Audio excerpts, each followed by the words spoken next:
Maraming Pinoy ang nadismaya nang hindi makasama si Rabiya Mateo sa top 10 ng Miss Universe 2020. Umaasa kasi ang marami na malakas si Rabiya at may laban lalo na ngayong taon. Ipinakita din ni Rabiya ang kanyang galing at pagiging active sa social media.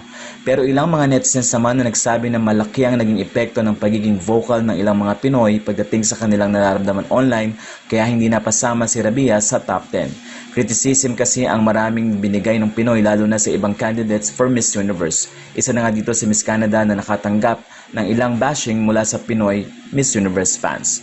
Narito ang pahayag ng ilang mga eksperto at lesson na rin sa mga Pinoy.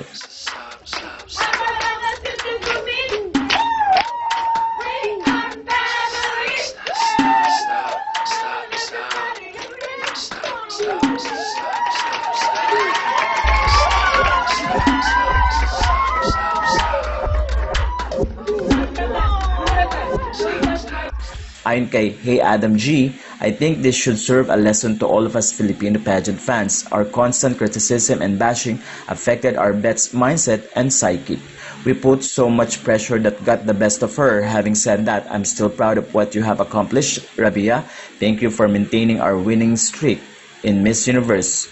11 years is 11 years. Matatandaang naglabas din ng campaign ng Miss Universe regarding cyberbullying at meron ding post si Catriona about it. Ayon kay Catriona, so many use social media as a consequence-free way to attack, put down, and degrade others. It started during my Binibini journey and escalated during my Miss Universe journey. I receive hate comments even today. It is never ever okay to degrade someone, to harass them in the name of sharing your opinion. Words have power to both put down and pull up. I hope we would choose the latter.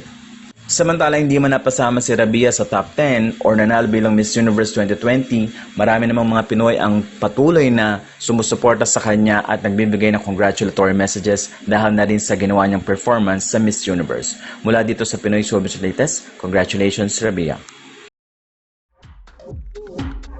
Na I'm so sorry kung na-disappointment kayo sa akin, but I know na I did my best. I even cut my finger earlier and yung stockings ko puno na din siya ng dugo, but I kept fighting. Kahit wala nang oras, I didn't have time to retouch my hair, to retouch my makeup. Like I'm Stop.